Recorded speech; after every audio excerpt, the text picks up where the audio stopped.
Welcome to Seriously Sus, podcast exposing shadiness with a side eye, hosted by Nanette and Miranda. And we're here to uncover internet drama and cultural chaos that make you question how did we get here. So get your side eye ready because things are about to get seriously sus. The attention span myth. Why does it feel like we can't focus? Can I ask you a question? Have you ever picked up your phone to look something up and 15 minutes later realized you're watching a video about turning cardboard boxes into planters? Only if you mean by have you ever, do you mean before breakfast, Right? today even? Yeah, because I swear my brain used to be different. I used to sit down and read an entire book in one afternoon. Now I'll read 3 pages, remember I need laundry detergent, open up my shopping app, get interrupted by an email, and somehow ending up looking at a recipe I'll never make, and then realize I never actually ordered the laundry detergent. Ugh, mine is even worse. I'll pause a TV show to look at my phone. Not because my phone buzzed. Not because someone texted me, but like just because apparently my brain decided that one screen wasn't enough.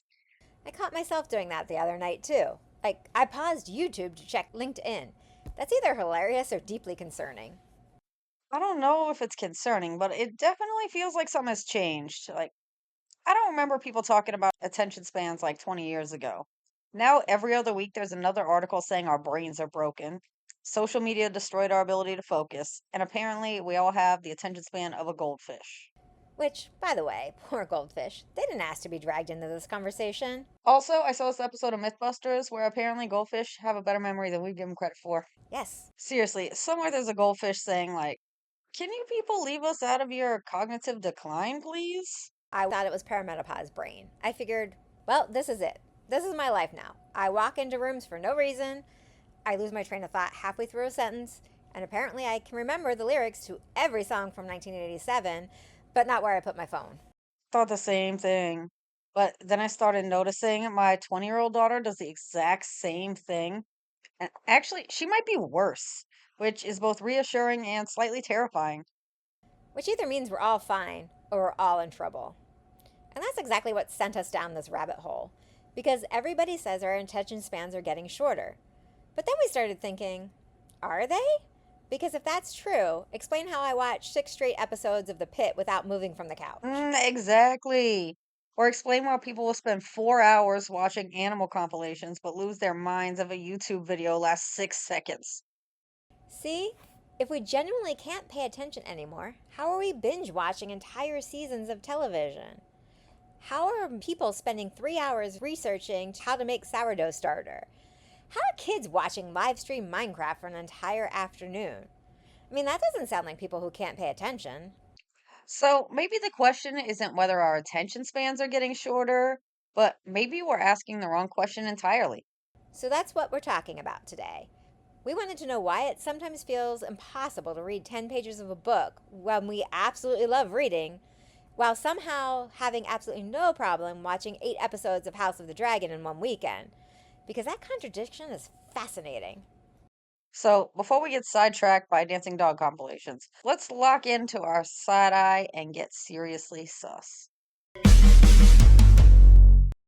Hey everyone, welcome to Seriously Sus, the podcast where we're exposing shadiness with a side eye. I'm Miranda. And I'm Nanette, and today we're talking about attention spans, or at least what we think we know about attention spans. What are we talking about? I, Oh, uh, because somewhere along the way, we all decided social media stunted our brains. Nobody can focus anymore. But on the other hand, binge watching and binge gaming are still going strong. exactly. So today we're not trying to tell you to throw your phone into a lake, Although, depending on your screen time report, maybe consider it. right? We're looking at what psychologists actually know about attentions, what they've been discovering over the last couple of decades, why so many teachers, parents, and researchers think something really is changing. So put your phone on Do Not Disturb. Or don't. We both know you're going to check it anyway. After all, our attention spans are seriously sus. Yep. And you know what surprised me the most? I assume psychologists have already measured attention spans, watched them steadily decline over the last 20 years, and everyone was just in agreement that our attention spans have eroded. Turns out, not so much. Really? Because I feel like this gets talked about like it's a fact. Like the sky is blue, water is wet, and nobody under 30 can pay attention for more than 8 seconds. We've all heard it so many times that we just accept it. And then there's the goldfish thing. Poor goldfish. They're still catching strays. They really need a publicist. Can you imagine being a goldfish? You're just minding your business, swimming in your circles, and suddenly humanity decides that you're an international symbol for cognitive decline? Yep. And apparently, like you said, unfairly. They've got memories that last months. Meanwhile, I just opened up my fridge to look for my phone. I found my phone in the fridge before. But before we get much further, we need to define attention span because we keep throwing around the term like it's a scientific measurement. And shockingly, it's not. You read the research and you realize they're not even always measuring the same thing. Honestly, after reading the research, I'm not convinced they know each other. Which probably means we're all arguing over a term that doesn't exactly mean what we think it means. Exactly. So, one study is looking at sustained attention, and another is measuring selective attention, and another is looking at executive function. And somehow all this gets turned into our attention spans are getting shorter. Yeah, we talk about attention like it's one thing. You either have a good attention span or you don't. Psychologists are basically saying it's a little more complicated than that. Of course they are. I've never met a psychologist who answered anything in under 3 paragraphs. Fair, but in this case, they're right. Because paying attention isn't just one skill, it's actually a bunch of different things working together. Who knew? There's staying focused, there's tuning out distractions, there's deciding what deserves your attention in the first place. Ah, what to give your fucks about. Yeah, Which suddenly explains why I can spend 3 hours researching the best carry-on suitcase, but I can't make it through a two-page news story without checking my text. exactly. Which is why researchers stopped treating it like one thing. As scientists started studying attention, they realized they weren't measuring one universal ability. They were measuring different mental skills that happened to get lumped in together under the phrase attention span. So instead of asking, how good is your attention span? They started asking more specific questions like, how long can you stay focused on one task? That's sustained attention. Can you ignore a conversation happening behind you while you're trying to read?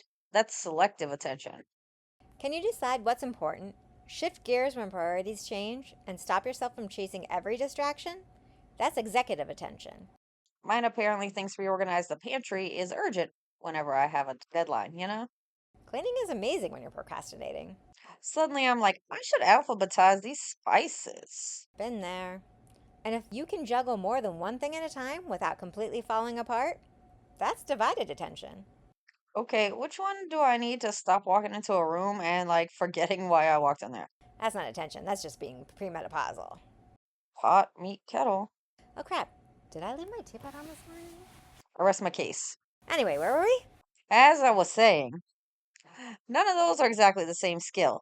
You could be really good at one and struggle with another. But outside of psychology, we just toss them all into one giant bucket labeled attention span. Which makes it really easy to say our attention spans are getting worse, but really hard to know what we actually mean. So maybe the real question isn't whether our attention spans are shrinking.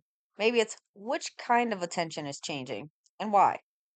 And that's where we expected there would be decades of studies showing a nice steady decline, like a graph that goes downhill from the invention of the smartphone. Right, a little chart. Right? Nope. Instead, the research is really kind of messy, which, if you've listened to this podcast for any length of time, is usually where things get interesting. Yeah, because like you said, I was expecting one giant chart. Attention, year 2000, pretty good. Year 2026, dumpster fire. Instead, every paper was like, well, Psychiatrists love, well. I've never seen an entire profession so committed to refusing yes or no answers. And that's how we ended up with some of the studies showing we're more distracted in certain environments. Others show we're actually getting better at rapidly filtering information.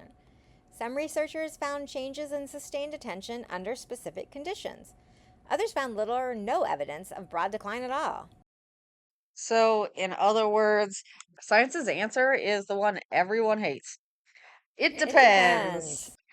It depends on what kind of attention you're measuring. It depends on the task. It depends on the person's age, motivation, environment, and even whether they're interested in what they're doing. which makes a lot more sense than saying every human on Earth suddenly lost the ability to focus somewhere around 2012. Right? Because if our attention span has universally collapsed, we'd expect to see people like failing at everything that requires concentration. Yet somehow people are still earning medical degrees, writing novels, coding software, solving murders, and apparently spending 6 hours straight trying to beat the final boss in Elden Ring. Was that you? Exactly. So humans clearly can focus. The more interesting question is what's competing for that focus? When does that win? Right? Because our brains can't pay attention to everything around us. If they did, we'd lose our mind. Oh, think about it. Right now, you're sitting there feeling your socks, the pressure of the chair, you're hearing the air conditioner, the sound of the dogs, your heartbeat, even in your nose, your brain blocks out your nose. Mm-hmm. And hopefully, you're not thinking about any of those things. No, because now everybody's wiggling their toes. And suddenly, our socks have become the most important thing in today's episode. You're welcome. Gee, thanks. But that is kind of the point. Your brain is filtering out almost all of the information hitting your senses every second. If it didn't, we'd become completely overwhelmed. Which means attention isn't really about noticing everything, it's mostly about deciding what to ignore. And psychologists have found there are few things that almost always jump to the front of the line. Things that are new, things that are unexpected, things connected to our goals that feel emotionally important, and anything that might be a threat. Which explains why I could completely ignore someone calling my name, but somehow hear my phone vibrate 3 rooms away, even when it didn't. Or why you can be in a loud restaurant having a conversation and suddenly you hear somebody at the next table say your name. Your brain was listening the whole time. It just decided that that piece of information mattered. So our brains are constantly asking one question: what deserves my attention right now? And the answer isn't always the thing I wanted to be doing. Sometimes it's the shiny thing, the scary thing, the thing that made the noise. And sometimes it's the notification from Costco telling me avocados are on sale. Why is Costco texting me anyway? I bought paper towels once. We're not in a relationship. Costco's like, we noticed you bought cheese in 2019. So the problem isn't our brains suddenly forgot how to pay attention. They're paying attention to exactly what they're designed to pay attention to, which is novelty. And surprise, anything else that might matter. And here's the sneaky part, our brains don't even know when something is important. It just needs to think it might be. Which explains why I check my phone when I literally watched myself put it down 30 seconds ago. Exactly. Our brains go, there could be something new. Maybe there isn't, but missing something important might matter, which made perfect sense when, is that rustling in the bushes a predator? And today it means, did someone like my post? Did I get a text? Why is my phone buzzing? Wait, was that my phone? Our ancestors. That rustling could kill me. Me. Did someone react with a thumbs up? Evolution is probably exhausted with us right now. No doubt. Because our brains didn't evolve for smartphones. They evolved to consistently scan the environment for new information because, for most of human history, noticing something new could keep you alive. So our attention isn't defective, it's doing what evolution trained it to do. The problem is that we've built in an environment that's absolutely overflowing with things designed to trigger that instinct. Every notification, every autoplay video, every you won't believe what happened next headline, like they're all competing for the same finite resource, our attention. And unlike our ancestors, we're not encountering one interesting thing every few hours. We're encountering hundreds every single day. You know what I kept coming back to? Maybe it's that our attention span isn't getting shorter. Maybe it's just getting like fragmented. True. Think about what your average day looks like now. You're working on a project, then you answer an email. That reminds you to pay a bill. While you're paying the bill, you remember you need to schedule a dentist appointment.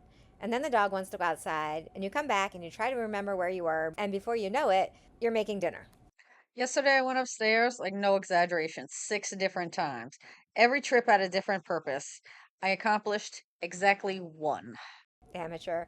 I went to Home Depot for one thing. $300 later, of course I still forgot that thing. And none of those things are bad, they're just life. Yeah. And we're not talking about one giant distraction. We're talking about dozens of little moments that pull our attention in different directions throughout the day.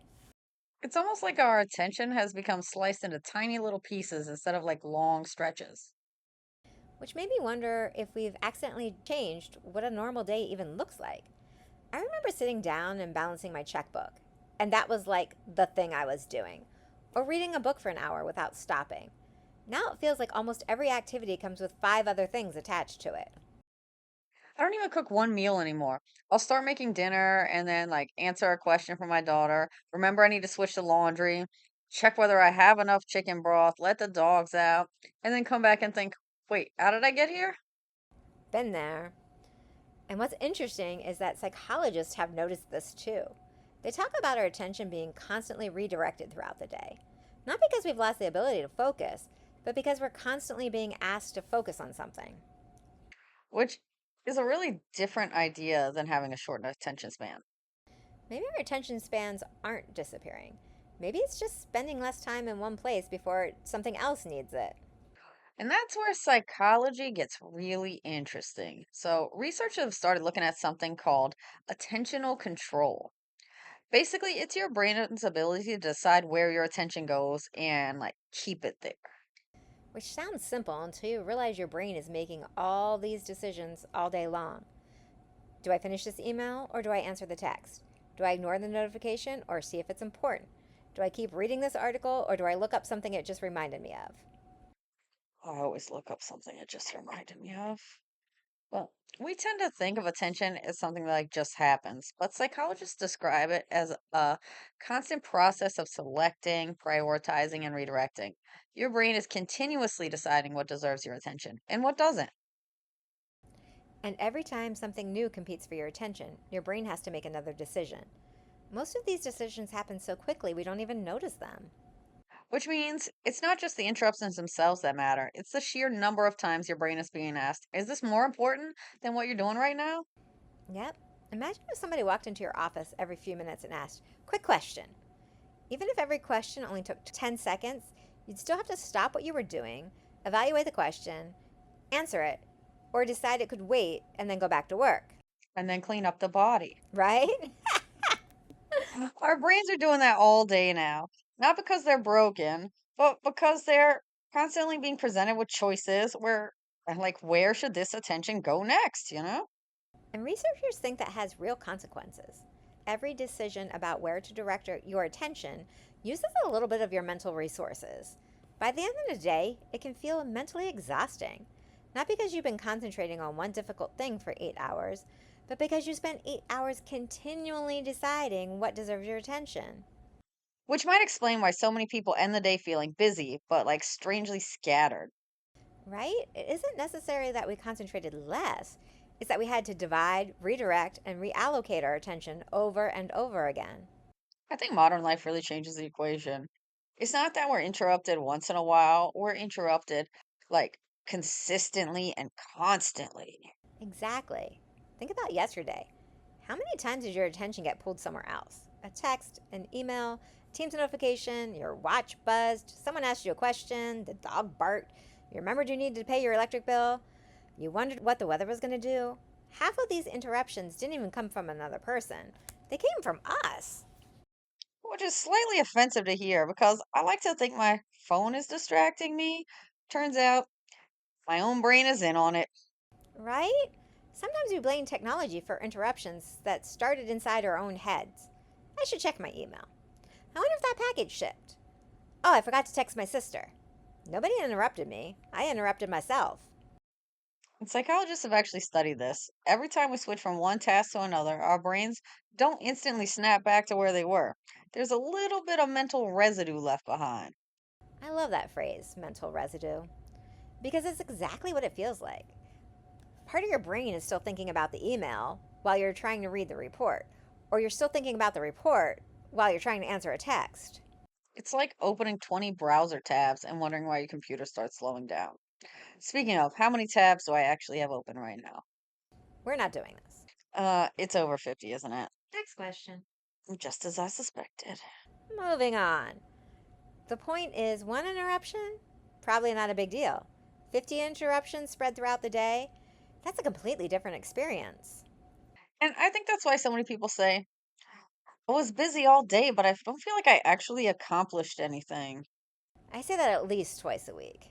And now we know it's because our brains never get to stay in one place long enough to really settle in. We're constantly paying the mental cost of switching gears. Which explains why answering just one quick email somehow turns into 20 minutes, and then you have to remember what you were doing before that. The interruption isn't just 30 seconds you spent reading the email, it's the 5 minutes your brain spends trying to find its way back. And that's where another myth gets busted. We love to say we're multitasking, especially on job interviews. I'm an excellent multitasker. Right. Turns out psychologists over here saying, actually, probably not. What most of us call multitasking is really task switching. Your brain isn't doing two complex things at the same time, it's bouncing back and forth between them really, really quickly, which feels like multitasking, but isn't. Think about driving while trying to follow a conversation, or answering an email while watching TV. Your attention isn't in both places at once, it's constantly jumping between them. And every jump comes with a price. Researchers have found out that when we switch from like one task to another, our brains don't just like flip a switch immediately. It's not like a light switch. So it doesn't flip the switch and pick up where they left off. You have to like reload the context every time. It's almost like reopening a document after you minimized it. Where was I? What was I trying to do? What was I about to write? Because haven't we all done that? You stop writing to answer one quick email and you come back 5 minutes later and spend another 5 minutes trying to remember what you were thinking right before that email showed up. The email didn't just take 30 seconds. It's also stole your momentum. And that's what researchers think we often underestimate. It's not interruption itself, it's the recovery. Which starts to explain why our days can feel like really mentally exhausting. Not because every task is difficult, but because we're constantly rebuilding our train of thought. It's almost like asking someone to sprint, but making them stop every 20 feet, turn around, and find the starting line again.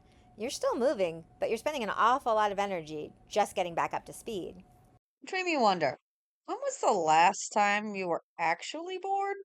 Like, genuinely bored, not waiting in line scrolling, not sitting in a doctor's office checking an email, just bored. Exactly.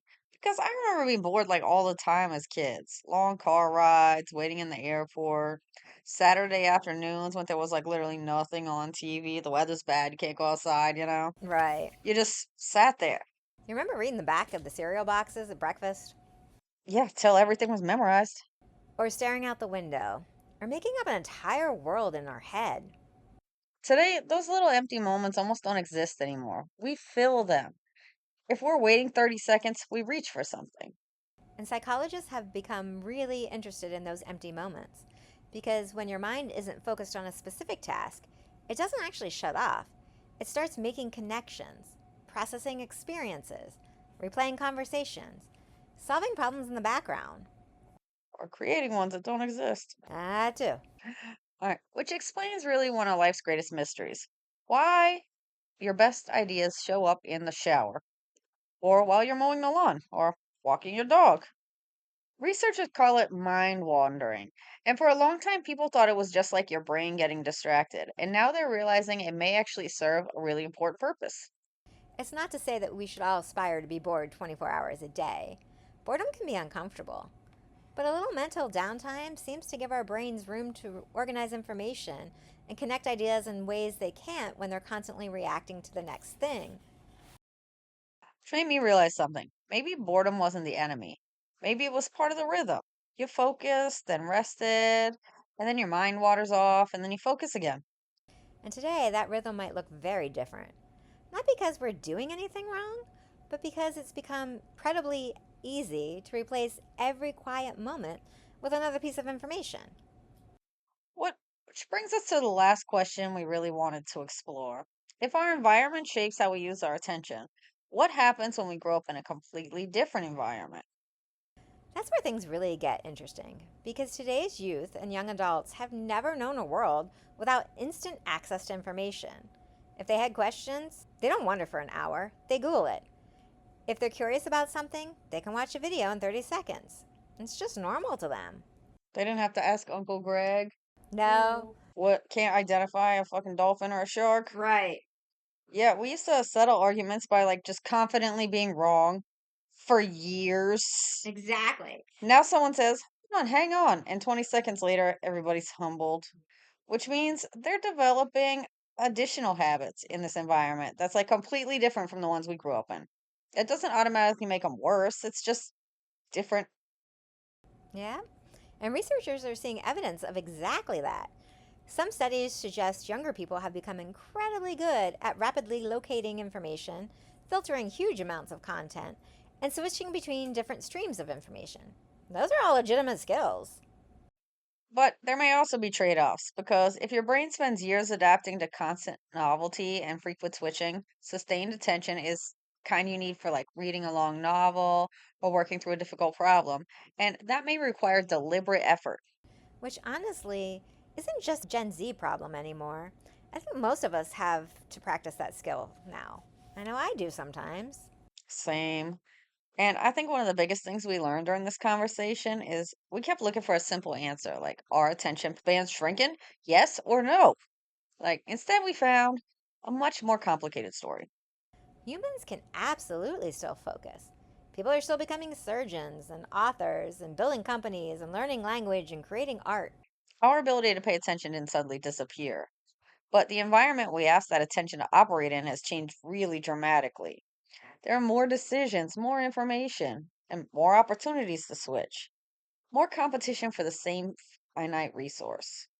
Which means maybe the question isn't whether our attention spans are getting shorter. Maybe it's whether the modern world has become much better at competing for them. And honestly, I think that's a more interesting question because once you start talking about companies designing products to compete for our attention, that's a whole different conversation. And that's exactly what we'll be doing in our next episode.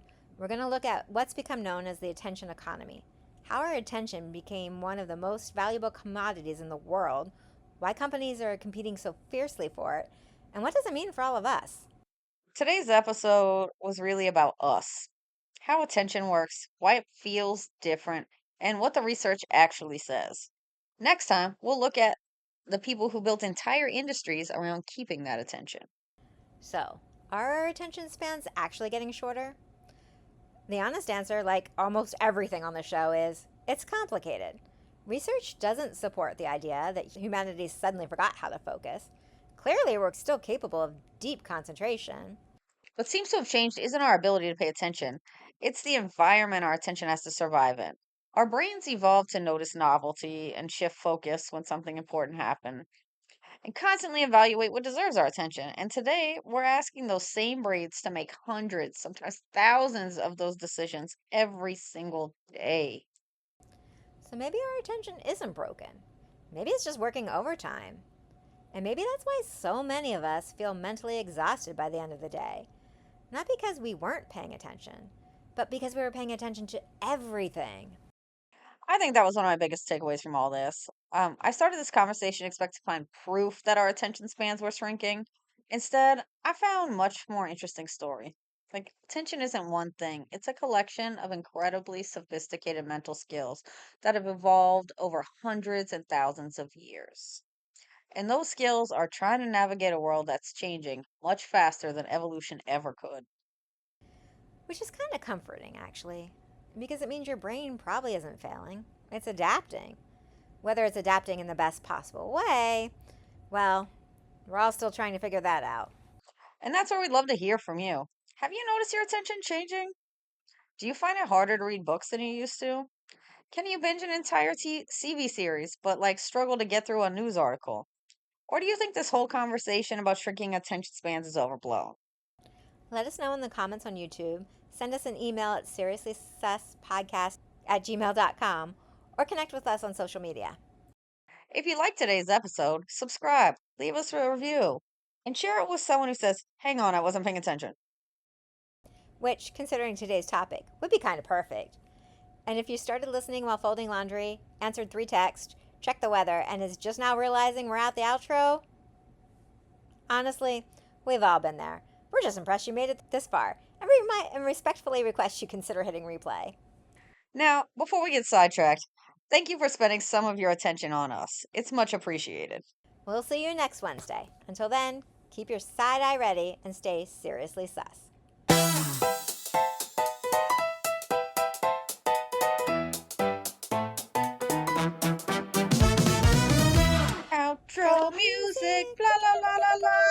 short episode to keep your attention.